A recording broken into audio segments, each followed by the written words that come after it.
안녕하세요. 오늘은 4월 7일 목요일입니다. 오늘은 요한복음 16장 16절에서부터 24절까지를 본문으로 큐티 가이드를 시작하겠습니다. 먼저 오늘 이 본문을 통해 제가 묵상한 예수님은 약속을 지키시는 분입니다. 22절 말씀을 읽겠습니다.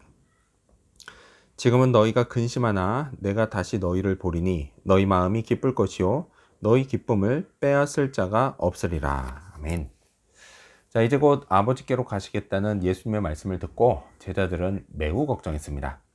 예수님은요, 그들의 근심을 아셨습니다. 주님은 당신이 제자들을 다시 볼 때가 온다고 말씀하셨습니다. 그러면 그땐 걱정했던 제자들의 마음이 기쁨으로 바뀌게 될 거라고도 말씀하셨습니다. 아무리 예전에 예수님께 권능을 받고 또 기적도 일으켜 본 적이 있지만요, 제자들은 예수님이 함께 계셔야 안심할 수 있었습니다. 기뻐할 수 있었습니다. 자, 예수님의 죽음은요, 그들에게 완전히 절망적인 일이 될 것이었습니다. 하지만요, 예수님은 그런 절망적인 상황을 완전히 뛰어넘어 부활하신 모습으로 다시 제자들 앞에 나타나셨습니다. 자, 자기들 앞에 다시 나타나신 예수님, 그 예수님을 보면서 제자들이 얼마나 깜짝 놀라고 기뻐했을까요? 예수님의 부활과 다시 찾아오심은요, 제자들에게 정말 엄청난 사건이었습니다. 이 순간 그들의 고정관념은 완전히 깨졌습니다. 죽으면 끝이라고 하는 고정관념, 그거 말이죠. 자, 제가요, 만일 그 제자들 중 하나였다면 정말 신나고 기뻤을 겁니다. 예수님은요, 이 기쁨을 빼앗을 자가 없다고 말씀하십니다. 이건요, 사람만 그런 것이 아니고요, 또다시 나빠지는 상황도 마찬가지입니다. 그 어떤 상황도 부활의 주님이 나를 다시 찾아오시는 기쁨, 그 기쁨을 빼앗을 수가 없습니다. 상황이요, 나빠졌어요. 그래서 모든 게 불가능해 보여도 죽음을 이기고 부활하신 주님이 나를 찾아와 함께 하시는 이상 그냥 주저앉고 있을 수만은 없습니다. 불가능하다고요, 그냥 그렇게 단정 지어버리고 포기하는 일이 없어야 합니다. 지금은 아니어도 때가 되면 주님이 다시 찾아오신 것처럼 때가 되면 오늘 나를 억누르는 걱정과 근심도 모두 다 해결될 것입니다. 자, 그렇다면 계속해서 오늘 이 본문을 통해 제가 발견한 인간의 모습 어떤 게 있을까요? 오늘은 근심이 도리어 기쁨이 될 제자들을 볼 수 있습니다. 20절 말씀을 읽겠습니다. 내가 진실로 진실로 너희에게 이르노니 너희는 곡하고 애통하겠으나 세상은 기뻐하리라. 너희는 근심하겠으나 너희 근심이 도리어 기쁨이 되리라. 아멘. 세상을 농락하는 사탄에게요, 예수님은 정말 눈의 가시와도 같은 존재입니다. 예수님만 사라지면 참 좋겠는데 어느 날 갑자기 이 땅에 나타난 예수님 때문에 그냥 사탄의 고생이 이만저만이 아니었습니다. 자기한테 와야 할 사람들이 예수님을 믿고 하나님께 돌아가 버리는 일을 사탄이요, 도저히 참을 수가 없었습니다. 그래서 예수님을 죽이기로 결심합니다. 물론요, 이런 이야기가 성경에 구체적으로 기록되어 있지는 않습니다. 하지만요, 요한복음을 보면 예수님을 팔려는 그 가룟 유다에게 사탄이 들어갔다고 하는 이런 말씀이 있습니다. 이런 걸 볼 때 이건요, 분명한 사실입니다.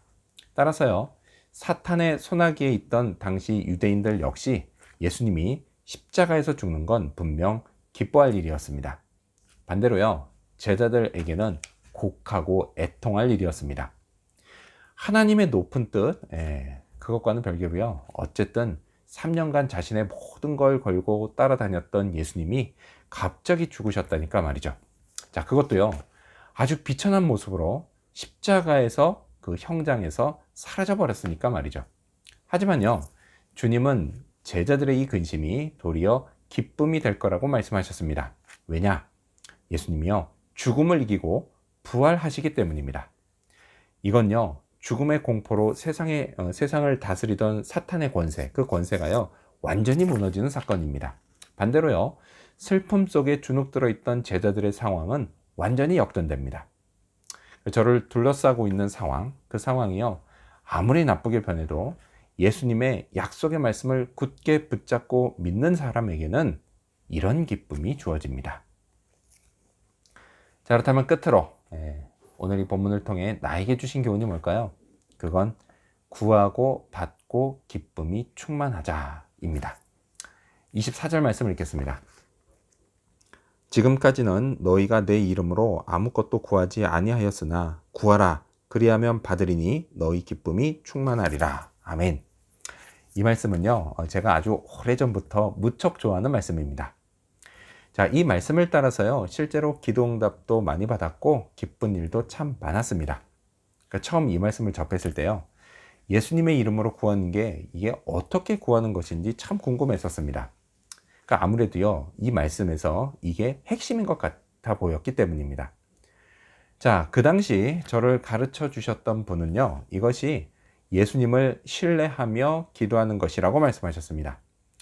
약속하신 예수님에게 또한 그 약속을 지키실 능력이 있다는 것을 믿는 것입니다. 또한요, 저와 하나님 사이에 중보자가 되신다는 것도 믿는 겁니다.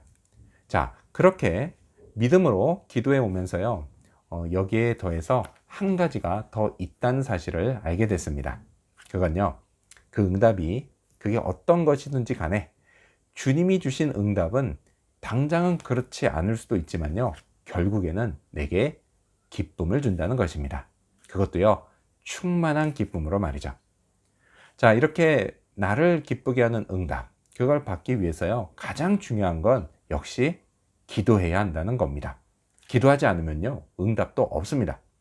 이건 역시요, 경험에서 비롯된 생각입니다. 그래서요, 어찌됐든 저는 정해진 기도 시간에는 그 기도를 지키려고 애를 씁니다. 때로는요, 피곤하고 귀찮기도 합니다. 그렇긴 하지만 이걸 극복하면서 그때 제게 기쁨이 온다라는 겁니다. 충만한 기쁨이 오죠. 자, 이 사실을 기억하면서요, 기도해야 할 때 꼭 기도하는 그런 하루가 되기를 소망합니다. 기도하겠습니다. 약속을 지키시는 예수님, 저를 둘러싼 상황이 아니라 제게 약속하신 예수님의 능력, 불가능을 얼마든지 가능케 하시는 능력, 그 능력을 믿고 의지하게 해주시옵소서. 예수님의 이름으로 구하고 받고 기쁨이 충만해지게 해주시옵소서. 이를 위해 무엇보다도 먼저 기도해야 할 때 기도하게 하여 주시옵소서. 그리고 응답을 받는 그런 하루가 되도록 도와주시옵소서. 감사드리며 예수님의 이름으로 기도합니다. 아멘.